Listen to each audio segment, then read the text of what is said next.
Okay, so good morning, good afternoon, good evening, wherever you may be in the world, and of course, whether you're watching us live or on catch-up, welcome to the very last FIPP Insider webinar of 2020.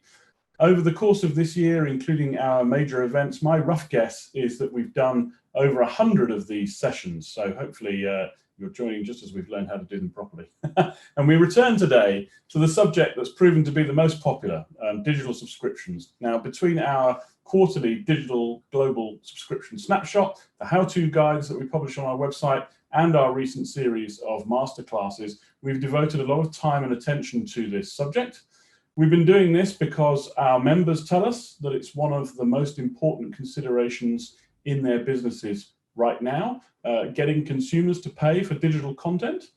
Now, today's session focuses on one very important aspect of digital subscriptions, which is retention, hence the name of today's session, how to make subscribers fall in love with your brand over and over again.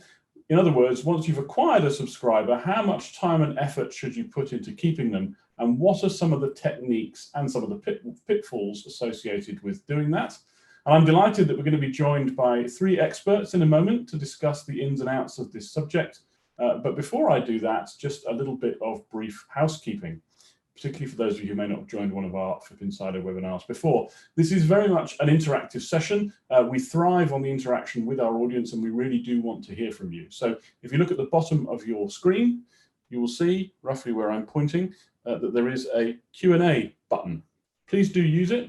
Submit your questions. I'll be keeping an eye on those, and I'll be putting those to my guests as we go along. Do also keep an eye on the chat box, which you can find again at the bottom of the screen, roughly where my finger is. The FIPP team will be posting some useful links in there throughout the conversation. There may also be some colleagues from Zephr in there as well, posting links to keep an eye on that. Now, you can use that box to make comments to the panelists or to other attendees, and just generally to keep a conversation going about what we're talking about.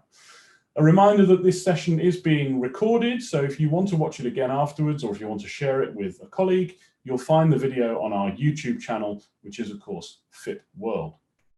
Now, if you haven't already done so, please also do sign up for our newsletter. You can do that at fipp.com.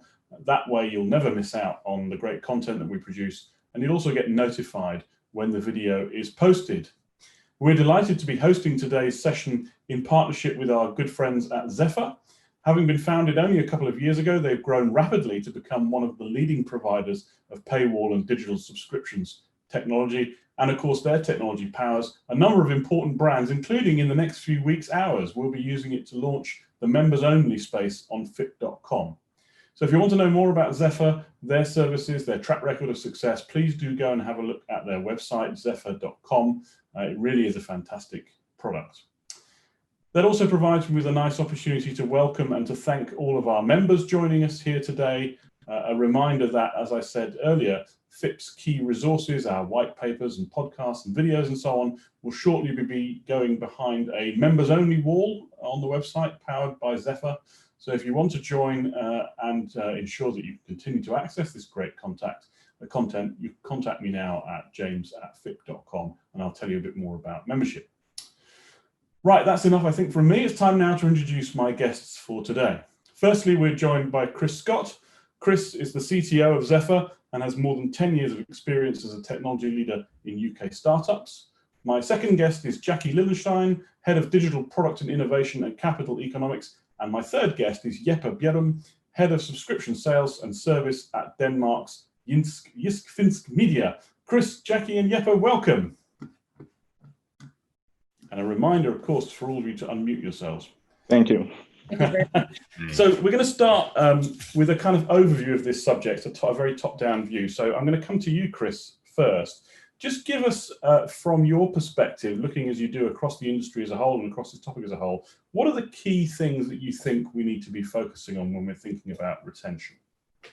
Yeah, of course.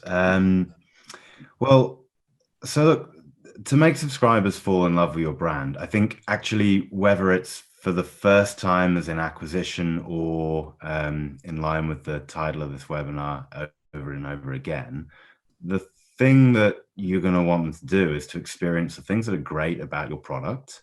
And this really isn't publisher specific. This is about any product. Experience the things that are great about it with a backdrop of a fair value exchange. That is absolutely crucial. It's obviously what we've been involved with for years now. And what that means is if I'm paying for a service and I'm not using it, I'm not consuming anything, there's a clearly broken value exchange. It's obvious. Now, I would guess, I wouldn't be too presumptuous, but I would guess there might be some people who've joined that are listening in, maybe even some of the guests, where right now they're going to have a whole bunch of people who have paid some money, maybe this month, and have not ever gone onto the digital property, have not consumed any content, and they've got nothing for the money they've given to the publisher. And not only that, you probably could find those people pretty quickly and easily. You may have a BI tool or something like that. You could download a list of a couple of thousand people who are in that camp. Now, some of those people are going to churn, right? Clearly. But not only that, they should churn. It's the right thing to do. They're giving money to you, the publisher, and getting nothing back in exchange for it. So if they asked me personally, what should I do? I'm paying for Disney Plus and I haven't viewed it for a month. I'd say, well, leave Disney Plus. It's not a good service for you. So there are a couple of questions that we have to ask ourselves. I think we'll be floating in and around today. One is at an individual level, why did they subscribe? What were they trying to achieve? Is it to improve their performance professionally? Is it for light entertainment? Is it because they want to sound clever in front of their friends? Why did they sign up? And then are they getting that, right? Is that something that we're meeting? And then when we zoom out and look at that for an entire customer base, the questions are like, actually, it's quite positive to say how to get subscribers to fall in love with your brand over and over. But the question we should be asking are, why are people falling out of love with the brand? Can we detect them? Is there something we can do to re-engage them? And also from a technology standpoint, do we have the capability to react to changes in the environment, to test, learn, iterate, and to be able to action those insights we get off the back of those things?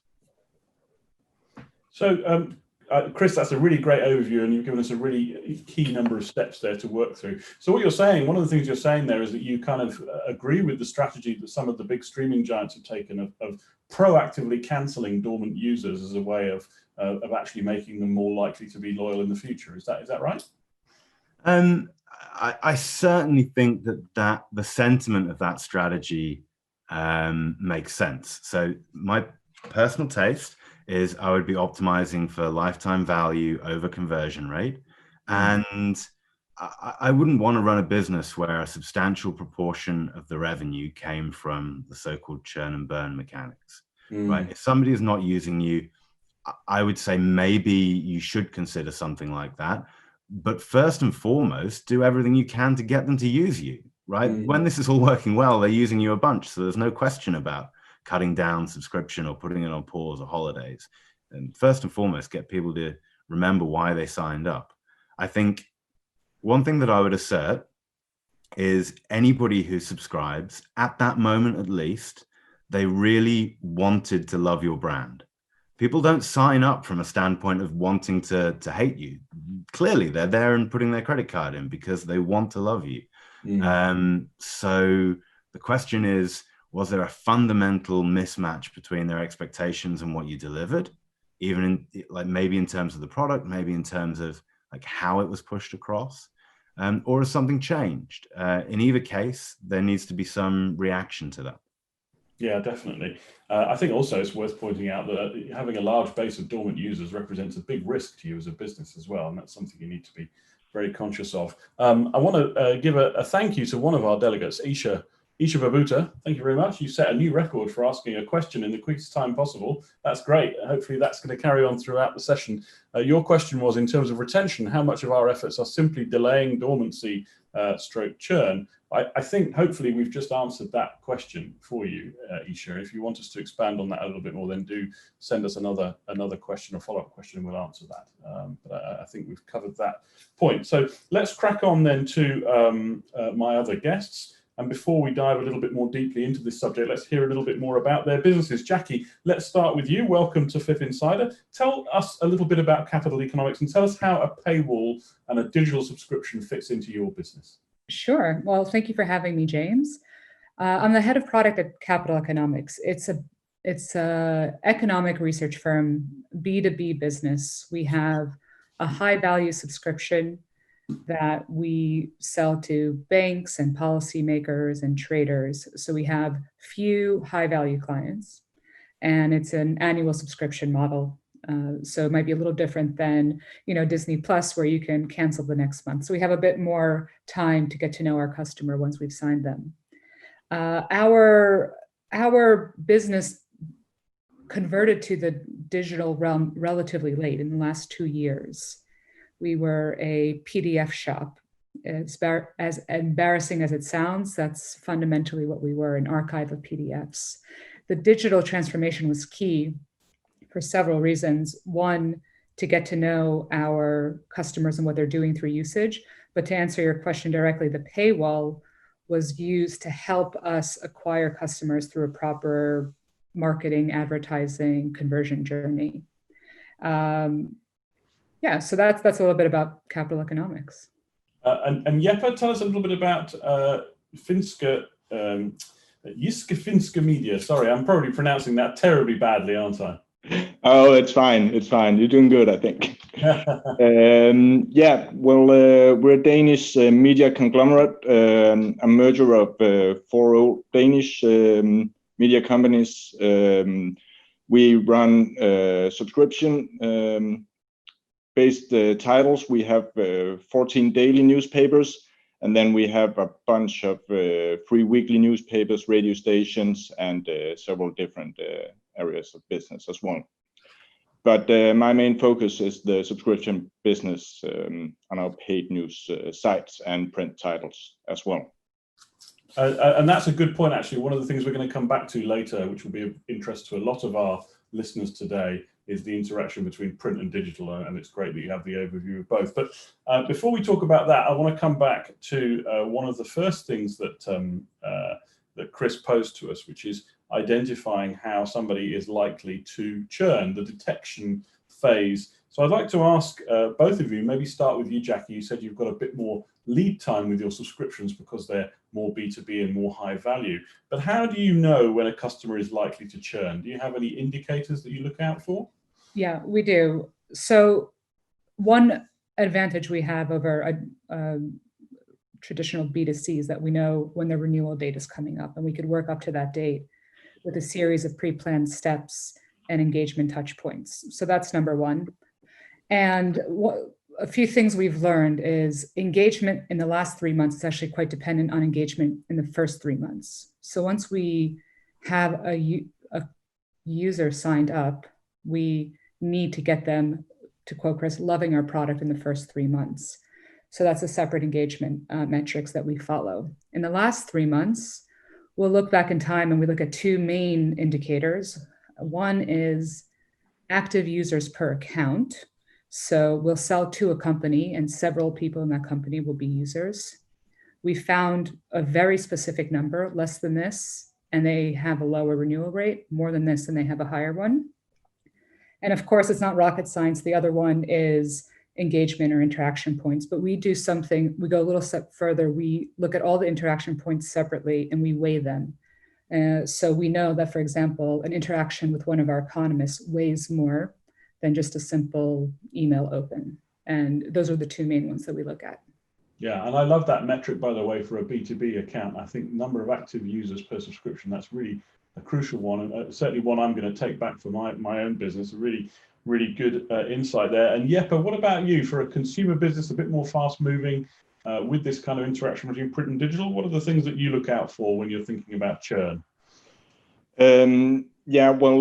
It's quite different from the print business to the digital business, first of all. In the digital business, it is very much the classic metrics that we're looking at, engagement rates, recency of engagement, and how the behavior on our website is obviously, as Chris said before, when you don't log into the site with even though you have access, that's quite a bad sign. On the print side of business, it's a bit harder because we don't have the tracking from the digital side. But we've, together with a Danish company, we've developed a churn algorithm for the print subscribers that is actually also looking very much into the digital behavior of those print subscribers, because we can see that churn rates are much lower on the digital active print subscribers. So that's where we're trying to merge those two areas of our business, because they actually can play each other better as long as we orchestrate that journey for the customers in the right way. Of course, we'll always have some print subscribers that would never go into digital, and we'll work with them in other ways. Yeah, absolutely. Yeah. So, and actually, we thought the main driver for churn in our print business was delivery problems. But when we did the algorithm, we could see that people who had a high rate of complaints during the last month, they were actually more likely to stay with us, because that contact to us when they said that they didn't receive the paper was a sign of, I really need this paper. It means a lot to me that I get it. So that was quite an interesting finding for us. Yeah, and I think a critical insight there for our viewers who may have a print business is this project of trying to merge the insights across print and digital together, which is something I don't think a lot of people have done so far. Chris, from your kind of top-down perspective, it sounds like it's all about engagement and monitoring engagement, not only in the long term, but also that initial kind of kickoff engagement when somebody's just subscribed to the product. Is that the key metric, or is there others that we've missed? Yeah, no, I mean, I think those are both very good summaries, and clearly there's the obvious engagement metrics, right? We just talked about this before. If somebody is not consuming the content, then there's a fundamental problem. Where it gets more challenging, maybe interesting, are the gray areas in between. And I think the one thing that you can take away from both of those statements, and certainly we've spent a lot of time trying to solve these problems, is it's not a single metric. You can't say if somebody consumes less than 3 page views every 2 months and they're going to churn. If you could, then we wouldn't be having this conversation. The problem would be solved. It really depends on all kinds of things. Certainly the content. So maybe we work, for example, with publishers who do information about stuff that's based on financial cycles, like funds that open and close and things like that. So the consumers of that, clearly the amount of engagement is going to be pinned to where they're at in those particular cycles. And so it's much more complicated than X number per month. It's, have you done some things in the wider world that mean you should have been coming in and getting advice from us, would be a much more accurate thing to look at. Whereas if it's, you know, current affairs or news, something generalist, then clearly it should be more consistent. Baked into that is things like holidays, changes in weather, things that might affect the consumption, which aren't necessarily leading indicators of churn. You don't want to be reacting too heavily to those. And the other side of all of that is the individuals. That talks a lot about the brand, the kind of thing they're publishing, their cadence. But what about that question that I asked at the beginning? Why did this person subscribe to begin with? As a personal example, there was a magazine that I subscribed to and ended up churning from, who I will not name for today. And for me, one of the big reasons why I subscribed, and if they had a product manager who interviewed me, this would have come up, was I wanted to read on the commute on the train. Obviously not a problem these days, but at the time that was for me a big thing. So I wanted to be able to download and have the offline experience. And actually their problem wasn't the content. It was that, at least on my phone, that process didn't work. I tried to download and it didn't download. So what they would have seen from my experience was I stopped attempting to download things. Maybe that's a more important indicator for me as a particular reader than what they would be looking at across the whole business. So to summarize all of that, what you need from a technology, from a platform standpoint, is the capability to build out the models of what state each of your users in and understand how they're diverging from the norm. What's different? Where are the anomalies? It's not always as simple as just one number.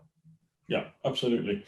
We've had a question from Ian McMaster. Ian, thank you for your question. I'm going to leave that question to the end, if I may, because I think that's something that would be a good way to ask the panelists to comment on right at the very end. And the wonderfully named anonymous attendee has put in a Q&A, really a kind of point about grouping them into habit groups, grouping your customers into or segmenting your audience, basically, which is kind of what we were talking about just there. So I think that's a really important point, and so perhaps we'll explore that as we go along.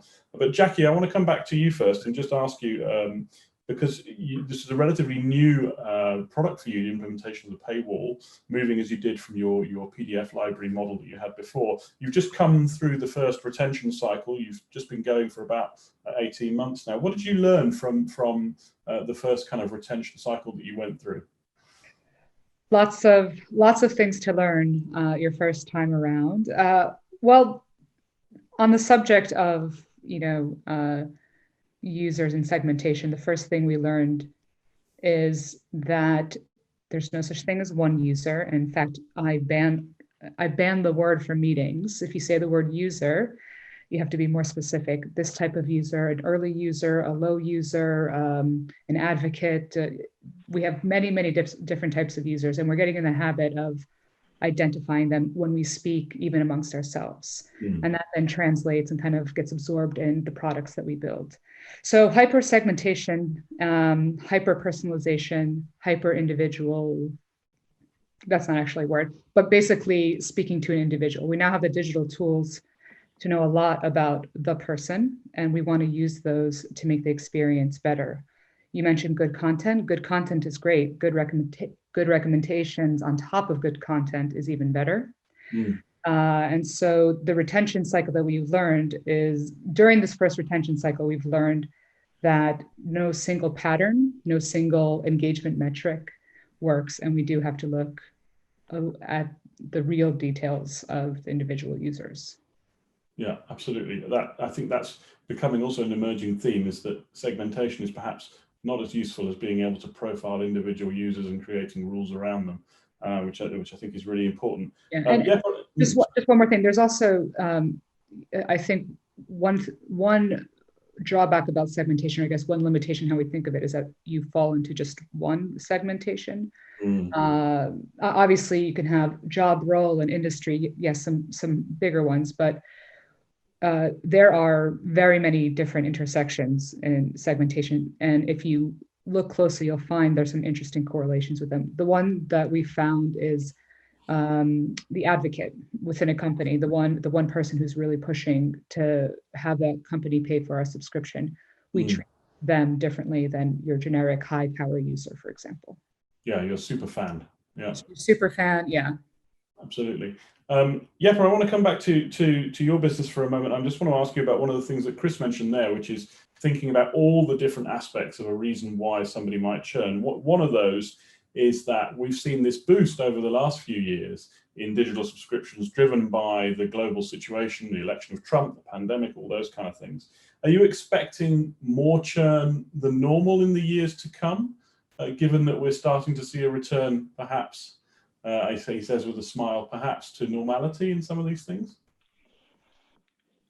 No, I don't believe that, but not from a standpoint of churn going away. But churn is always subscription business is a retention game. That is the base. It's all on. You need to deliver that value to your customers, and. Well, maybe we won't have a COVID-19 pandemic next year, or there won't be a Donald Trump in the States, but there will be other things. There will be other things happening out there. That I think the theory of a normal world is some sort of utopia. So the need for news has been there, and we have seen that the last 10, 20 years, just because digital subscriptions haven't been thriving, and the surge we've seen in that these last couple of years 5 years, a bit more. I think that's more because the market is maturing into paying for these news. That's just a curve that's going one way, and that's upwards. As long as we as a media company continue to deliver value and evolve around that, and keep looking at quality journalism and showing the public that we can actually deliver something to them that's valuable to them, then they will still come in as subscribers and stay on. That is the key. I think. I don't think we'll see a surge in churn. I do think with these major events that we will look into some sort of drop in acquisition for a short while. We saw that in the summer, on the back of the first few months of the pandemic, and everything sort of went back to normal. We kind of harvested the mature market, so we saw a small drop in acquisition, but we didn't see a rise in churn on the back of that. And I think we'll see that when we come back to something that looks like a normal world. And just tell us a little bit, Jeppe, about how you've been using newsletters to minimize churn, because I think that's an important tactic that many of our listeners will be interested in. Yeah, well, it's a bit back to, I think Chris mentioned something about the habit and that value. You need to see that value from your product. It's in the print business. We have this picture of, well, when you don't read the paper, and the only action you do with the paper is taking it out of the mailbox and putting it into the bin. Then it's almost like throwing away money every day. That's a bit more below the radar in a digital subscription, but if you don't log in, if you don't at some point that you realize, oh, I don't get any thing out of this subscription, I never log in, I never read anything. We use our newsletters to keep that habit going, to get people signed up, to show them what the value is in their subscription. And if they see that value and it's not a value to them, then okay, maybe they shouldn't be a subscriber at all, as we talked about before. But driving those habits and driving that engagement, showing them what's in there. And it's relatively new to us, because we've seen newsletters primarily as acquisition or marketing tools as well. And we'll still use them for that, but that doesn't mean that we can't use them for retention matters. Yeah, the newsletter as a retention tool, I think that's a very important point for everybody to think about. Jackie, coming back to you and your business, we talked a little bit in the prep call about how you're using, you use this great phrase, making it painful to leave. And you're using this combination of price and bundling and value perception. How do you make it painful for people to leave you? Yeah, good question. So in all digital content businesses, the marginal cost of giving away something extra is low, if not zero. So it's just about the balance between giving something below the kind of line item cost without cheapening or cannibalizing your own business. And I don't think there's any easy way to figure that out, but that's what we're trying to do. We're trying to find better packages that speak to different clients differently. So now that we know more about them, we can maybe offer them something that is of more value because they're going to use it more. We're able to, we don't want to cheapen our product, but we are able to take every account individually, take into account every account individually. That's a lot of the same word. And so when it comes to renewal time, we'll have baked in value, baked in price, legacy price. We'll be able to, we have a few levers that we can move around so that if they leave, they won't get this beneficial package rather than price, but package if they decide to come back. That, of course, comes second to actually showing value throughout the whole subscription. So, when it comes down to it, we assume they're going to renew. If they don't, then we go down this process to see why and what we can do about it. Fantastic. So quite a good checklist there from you and from Jeppe on things that people can do, tactics that people can take to start minimizing churn. Chris, I want to come back to you because we've had a question from the audience that I think is relevant here. I'm not going to read everything that they've posted, just a question element. Thank you very much for that. In your opinion, do you see AI finally taking over in the very near future to help profile customers and giving them the experience they really want? And I guess also giving also the right kind of offers to make sure that you acquire and don't churn them. Chris, what do you think about that AI? I think that we might have a turn in the tone of this session. So I think a lot about AI, and there's some really interesting things that are worth talking about. I think for the reasons that I gave before, there is not one churn measure, there's not one churn mechanic, there's not one profile of somebody who's going to churn, and therefore there's not a single AI that you're going to train up that's going to be able to solve this problem for everybody. Maybe that will come, but the state of the art today, that is not where it is.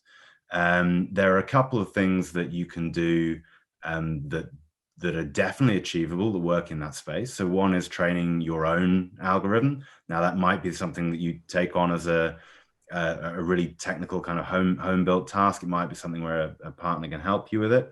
And you end up with something which is highly valuable, absolutely can be a really good input into how you make your product a bit more dynamic, how you optimize it for a particular cohort of people. The biggest downside to that is training. And so when people say AI, they quite often mean deep learning, neural networks. Training them takes a lot of data, a lot of time. It's expensive. If your world changes, like all the reasons we talked about, global pandemics, things like that, you have to retrain your algorithm. It doesn't adapt to that.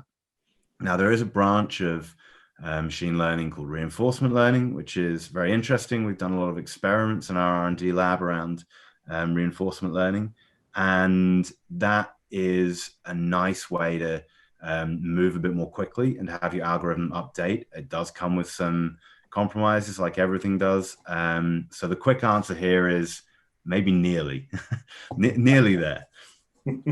Like most things with AI, the answer is complicated. Like most things in AI, the answer is next year. Absolutely.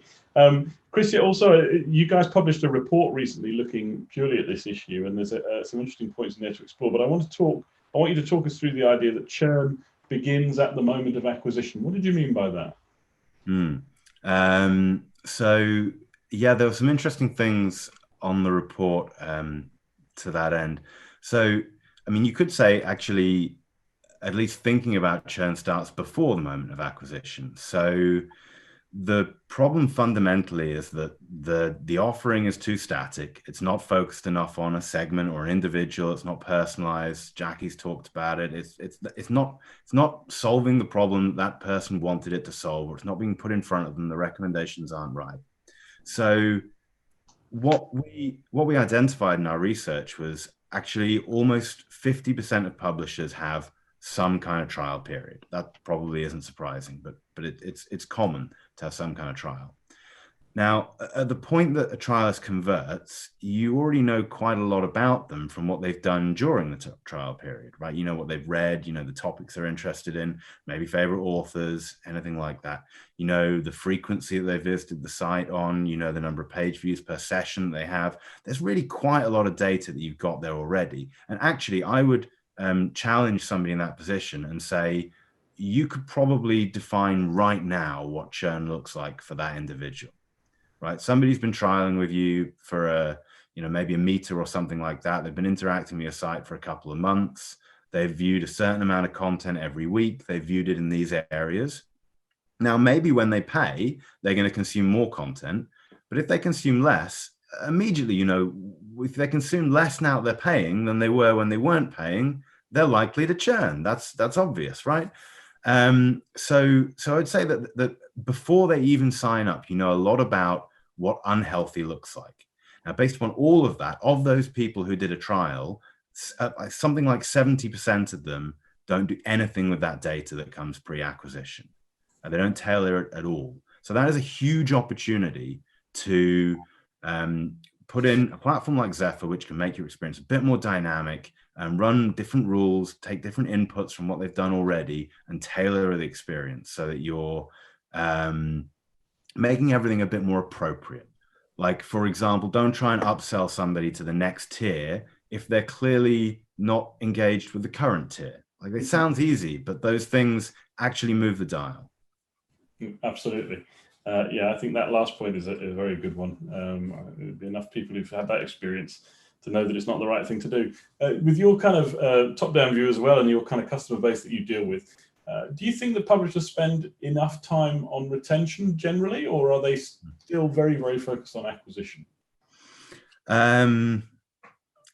That's a difficult question for me to answer, but the thought experiment is, do you want to have customers who are paying you money and you're not giving anything back, right? Like, from a really cold, calculated business standpoint, maybe some people go, yeah, I'll have that as part of our revenue. But I don't think any of us want to do that. We don't want to be providing a valueless product. So if your strategy is entirely focused around increasing acquisition, conversion, not lifetime value, then you are building a set of people who stay subscribed for, let's say, this B2C kind of world, and they stay on for 4 to 6 months.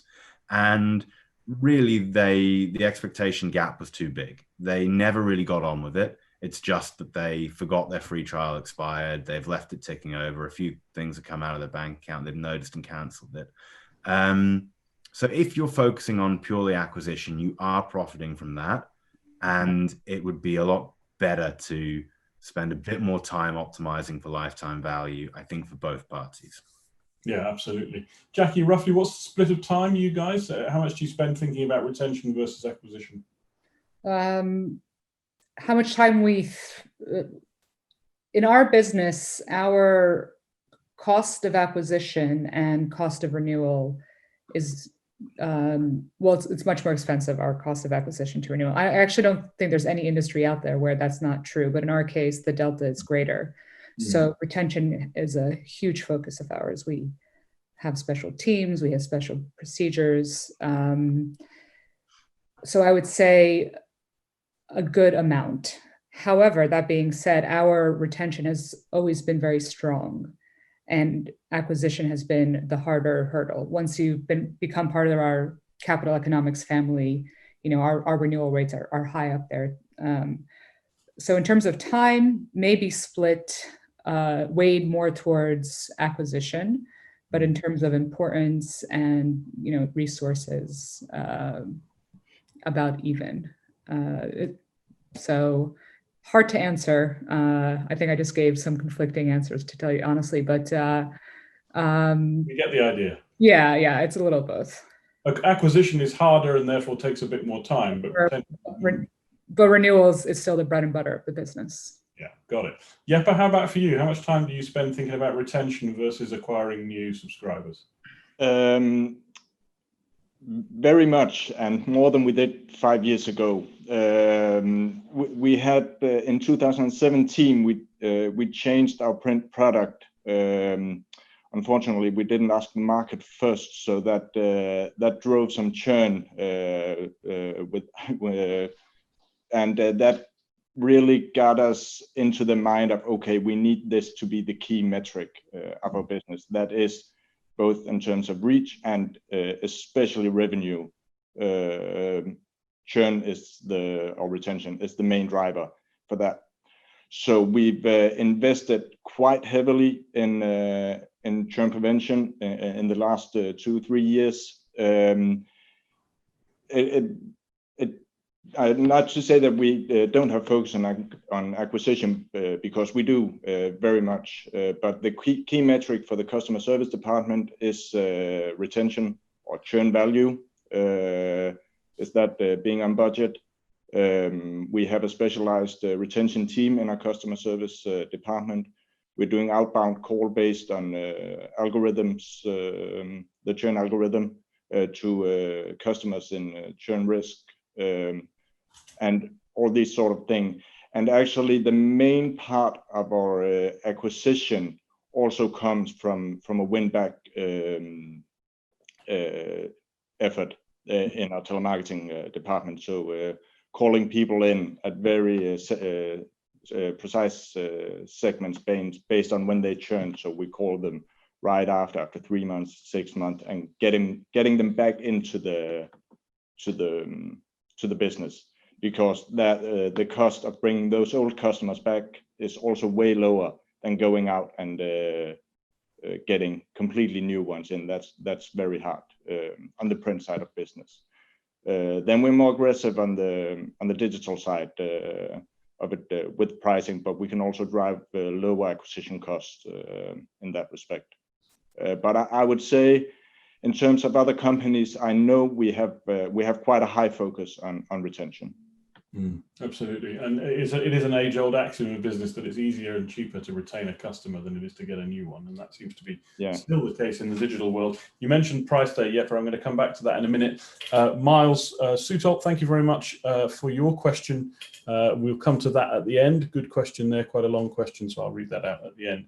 And our anonymous attendee who's submitted another question, which I think we're going to come on to right now. They are asking how best to balance product value and price increase, which brings me really neatly to the question of price. Jackie, should you use price as a tool to reduce churn, or is it all about value and the product value? The answer is both. If you do have the ability to use price, not every publisher does, then you should consider it as a tool in your toolbox. It is a bit more dangerous. As I was saying earlier, you can alienate other clients, you can cannibalize your own business, you can cheapen the perceived value of your own product, but it should be considered. You have very many different, at least in B2B, you have very many different variations of customers, different companies, different amounts of users, and price is one of those things that you can do to make that package better for them. Value is what they're buying, so that should be first and foremost what you're presenting to them. Yeah, absolutely. Jeppe, same question to you. Price, do you use that in retention? Yeah, we do. We have a quite a specific pricing strategy where we do price increases every year. Some years more aggressive than others, and in all the time that we've had the retention team and customer service, we've talked a lot about what Jackie also mentioned. Do we want to use price because it only devaluates the product? And well, if you only stay on because you can pay 100, 200 kroner less, is that really enough for that value? So, but we've done a retention offer where you can stay at last year's price, so you'll always be one price increase behind. So we don't actually give away any revenue. It's future revenue that we're investing in this customer, because we know they've accepted that price point once. But then we also work very much with the churn rates when doing the price increases. We do market analysis on all of our price increases where we use a price sensitivity meter to see, okay, at this specific price rate or price, how many of our customers would churn. So actually driving the price increases based on predicted churn from market analysis. And that's given us the insight that a lot of our people don't know what they're paying for that product, or doesn't care what they're paying for the product, because price isn't, often it's looked at because it's so easy to understand that it's the most important metric, but it isn't. The most important metric for the customer is the value. And for a lot of them, we've had people answering that they would pay 20,000 Danish kroner. That's like almost 3,000 pounds for a subscription. And we're like, oh, we're going to do some price increasing now. Yeah, we work in it, but we almost never do a decrease in price. We only keep it at the same level so they don't get the price increase. But then on the digital side of it, we also work with the acquisition pricing and how that drives the conversion rate. Is it the first month at a very low price, 1 krona or so, or is it better to keep the price point at what the subscription will be at in a normal cycle, and then give them the discount on month on extra renewal cycles in advance? And we can see that keep getting them in on the original price and giving them an extra period or two, that drives a better lifetime value. The 1 krona offer brings in a lot, has a higher acquisition, but the churn is also equivalent to it. So yeah. I mentioned earlier on, we've talked about a couple of times, Jeppe, that your business is going to be very familiar to people because you have this very strong print legacy base as well, and you have to think about that in your subscription process and your subscription strategy. How important has it been for you to bring your print subscribers along on the journey towards digital subscriptions? And do you treat them any differently to the way you treat pure digital-only subscribers? Yeah, first of all, it has been and it is crucial to bring them along on this digital journey. In regard to churn, we can prevent churn by migrating the print subscribers into a digital offer, because the price points are lower on the digital products that we have, because costs are lower. So that's a fairness point in that. So that is very, very important. We treat them differently because we have a larger revenue base on the print subscribers, so we can put a bit more cost into contacting these customers. That's still a good case when calling them up, even though that's quite an expensive channel.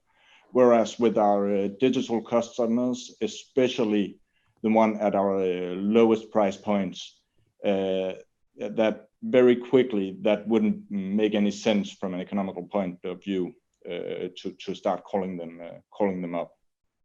So, but that is very, very important. And actually, right now, this week, we've broken the curve. So now our digital, the rise in digital customers are bigger than the decline in print subscribers. So now we're growing our business for the first time, well, maybe in 20 years this week. So that's kind of breaking news for you. Well, that's great. But yeah, so that's and a big part of that is going from churn into migration of the print base, as well as attracting new digital customers. Yeah, I think that's a really crucial point for those of you who might be listening and maybe searching for sources of growth in your business. You have to get into digital subscriptions, because that's the only way your business is going to start growing again. You mentioned outbound there. Jackie, I want to come to you and ask you about a similar thing. Customer engagement, direct customer engagement to minimize churn. What form does that take for you? How do you communicate with your customers? How do you get them engaged again so that they're not churning? So the first thing I'll say is this year has been a year of tests for us. So we're trying a lot of different tests and pilots and formats and platforms to see what actually works. But the newsletter is still the most important engagement tool with customers. And a personalized newsletter is even better. I'll say that we think about personalization a little differently. We have economists that are basically, economist curation is a very valuable thing for us. So we personalize our newsletters with economist curation rather than, AI or something like that. We will be trying AI in the next year, but not yet. We have touch points with actual people. So we'll have account managers and economists reach out to individuals who we have identified for based on different metrics as someone that we do need to speak to. And the main, and hopefully we'll be doing more push notifications once we get down that route. But for now, we're still very much a newsletter find us in your email type of broadcast process. Okay, absolutely. Again, reinforcing the importance of newsletters, something that we heard from Jeppe. Chris, I want to come back to you and just ask you to walk us through, and this really is an opportunity to talk also about how Zephr works as a platform. Just walk us through the kind of automated actions and rules that you would recommend, particularly those based on data-driven insights that a publisher can take here to minimize churn on the site. Yeah, absolutely. Thanks. So there are a few sides to this. We've actually just released a major new module as part of Zephr, which is the user state map, which looks at a more long-term view of how a customer is engaging with a brand. So we spent a lot of time making things dynamic and responsive, offering a more personal alternative of a page. But all of that was based upon the here and now, like who is accessing this, what device are they on, what time of day it is, how much of a trial have they used already. And those things worked really fantastically, in particular, I think, evolving acquisition strategies, trial mechanics. So if you look at that, if you rewind 10, 15 years, people started to go into metered paywalls, doing things that were like maybe better than they had been before, but by today's standards were very blunt. You know, they just pick a number out of the air, 10, that's it. We'll give them 10 page views per month, and then we're dropping a paywall. And that's evolved really well, and it started to get dynamic, and then it started to get more specific, and A/B tests have been thrown in, and there's all kinds of stuff that now go into offering a really nuanced trial for acquisition. And I think that same evolution is just starting to come into the retention, churn prevention, saving, things like that. So in order to provide the tooling to achieve that, we built this system where you can plan out the whole flow of a user's journey, how you'd expect them to interact with your brand from the very first time they hear about you and come onto your site as an anonymous user, whatever the digital property is, and all the way through to becoming a customer, being an advocate, being an evangelist, you know, being maybe a churned user. All of that gets mapped out. So the very first thing is that understanding piece. We've covered this a few times so far in this session. It's not a one size fits all. You need the tooling to go and describe what you think works for you. Now, once you've got there, that is just the perfect input into these dynamic behavior rules. So I think we've touched upon doing this badly, like showing an upsell call to action to somebody who's a highly likely churn. That's clearly not the right thing to do. But now, because you've identified who these users are, you can start doing things that are more positive. And the way that you get better at that is you test, you learn, and you iterate. So it might be that a good way to encourage people to get more value out of your product is to give them options for different kinds of outbound channels that they can subscribe to. So newsletters clearly are one of those, but also social streams. Like I would maybe include downloading to an offline device as part of that camp. So it might be that what you have to do is learn which of those works best. And then in those stages of evolution, as with the paywall, it's first which one works best for everyone. And then it's how can I make those more specific? How can I offer the correct churn prevention mechanic to this particular kind of user at a particular time? And so that's where we've got the second stage, which is a fully dynamic experience. So you can draw from that state, draw from where the user is, and use that context to inform how you position things on site. Fantastic, thank you. We're running out of time, everybody, so I'm going to ask you to think while we go to a couple of viewer questions. Think about your top 3 tips that you want to give everybody about minimizing churn and maximizing retention. But while you think about that, let me just take these questions. The first one from Ian McMaster. Thank you very much, Ian, for your question. I think based in Germany, as you are. Is love really the right concept here? I subscribe to various services that I am satisfied with and plan to continue. I don't need to love any of them, even metaphorically. I simply need to find the transaction satisfactory in terms of the value it offers for the money. This also doesn't need to be continuous in terms of usage or value. I can happily not use products for days or weeks, but if the pricing is right, I will happily continue to subscribe. What do we think about that? Jackie, what do you think about that? Love. Is it love or is it merely utility?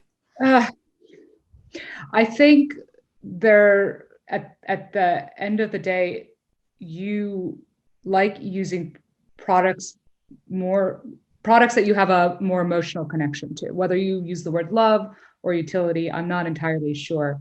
But yeah, I think there is an element of emotion in any purchase that you make. And the more that's embedded in that relationship, the more you're going to use it. But yeah, love is a hard word to use for some products like macroeconomic research. Microsoft Office. Yeah, exactly. I love many things. Microsoft Office is not one of them. Fantastic. And Jeppe, I'm going to ask you to think about this next question, because I think this relates, you'll have a view on this. This is from Miles Sutolt. Again, I think from Germany. Thank you very much for your question, Miles. He says, "Hi, James. I think print is the ultimate push notification. It's there lying on my coffee table and reminds you every time that it wants to be read and is costing you money, as was already mentioned. Digital is just a non-physical thing where users have to come to us, and data privacy, especially in the EU, makes it harder and harder for us to get our content to users. What other ways of bringing content to users and creating worth in their life?" So what other ways are there of bringing content to users? Yeah, well, we touched on newsletters already. We are also using marketing channels, social media, and so on, to push our articles out into the wider public, both for acquisition, but also getting them out to the existing subscribers so that they know that they always see that. And we've had some discussion internally whether we could, whether it was fair that we used Facebook, for instance, to push out locked articles. Some people didn't think that was fair, but we can see that those articles are the one that is converting people as the main digital marketing channel. But that also again gives us a possibility to get to use that as a retention mechanism. I don't have any numbers on that. It's not something that we've tested very thoroughly, but it is a goal for us to get it out and alive. So kind of yeah, it's basic marketing. Get it out there. Yeah, but then again, newsletters. And I guess we could also say live events. Pre-pandemic, live events were a great way to get content out to people. And of course, now virtual events as a way of getting in front of people. It is a bit more push. So fabulous. Thank you for that answer. So as promised, I'm going to ask you to close as we run out of time with our top 3 tips. Chris, top 3 tips for making sure that readers keep falling in love with your brand, or finding it useful perhaps, over and over again. Okay, sure. So I would say the top one is understanding the state of the user, right? Just understanding who they are, building out that model, so that you can be accommodating to where they are at the time, right? We touched upon you don't love Microsoft Office. Maybe that's true, but at the point that Google Sheets crashes because the spreadsheet's too big, and then you get it into Excel, actually you go, yeah, for that little minute, I loved Excel, right? So you know, people won't be constantly in adoring love with you. But just don't throw any banana skins down whilst they're in the lull. Make sure you're doing things right at that time so that you can capitalize upon like when they are engaged. I think the next thing I would say, which we just touched upon, is get all the outbound channels right, whether it's social, whether it's a native app that really adds some value on top of the content to bring people in. Because yeah, print is the best outbound, but it's going away. Tough. Doesn't matter. People aren't going to keep doing it. So there need to be some better alternatives. And I would say for publishers in general, and this certainly applies, basic grounding in a flexible architecture so that you can adapt to changes, whether it's spinning up a new rule to make your page more dynamic, or being best of breed so you can swap out a piece of technology that maybe needs to be updated. Just having that base in place is so important at the moment because everything is in so much flux. Fantastic, thank you. Jackie, 3 quick bullet points from you. What 3 top tips? Okay, so we were talking about indicators, and Chris, you mentioned that not just one engagement indicator will work for all users. I'll just say that's true, but don't forget you should always have 1 or 2 key indicators that you are watching, the ones that really correlate to your business goals. So keep that in mind. The second one is know your customer through hyper-segmentation and use that to bring a lot of value in the communications that you utilize. So if it's going to be a newsletter, make sure that newsletter actually brings value and isn't just another, line in their Gmail. And I guess lastly is, I think is similar to what you said, Chris, is don't forget about the basics of just good product. Don't satisfy them. Just basic good user experience and does a lot. Don't throw a banana peel down. And just to say, I am really enjoying Microsoft Teams, so I have to rescind my comment about Microsoft. We're not. That's why we're using Zoom. Yeah, Jeppe, same question to you to finish. 3 top tips, please. Yeah, first of all, reach out to your customers. Don't be afraid of pushing churn that way. You need to be in contact with your customers, whether that's dialing them up, emailing them, doing live events, whatever. But call them, tell them that you're glad that they're your customers, and if they have any feedback for you, that's been the main driver for us. Next thing is use your data, and use your data to challenge your assumption on how your customer base is behaving, and use data, and don't wait for a big AI machine learning robot tool thing monster coming in and solving it all. Using data, if at all, you just take your customer list, and then the phone number is the data points that you will need. Then you can call them up. The email address will be the data point. Then you can build everything around that. But going back to the main point, get in contact with them, and don't let the notion that you don't have any data stop you in that. And then, as Jackie said, as well as the third point, a good product and a good user experience. Gravel is always one of the main reasons for churn, the bad user experience, an annoying user experience. So see if you can get rid of that gravel and those annoying points on your sites. Fantastic. Thank you very much, Jeppe. Yeah, Jackie and Chris, thank you very much for your time today. That was really useful. We've had lots of good comments, lots of good questions. It's always a good sign, and I think a very useful and interactive session. Thank you also to all of you for watching. Our next session, we're taking a short break over Christmas now.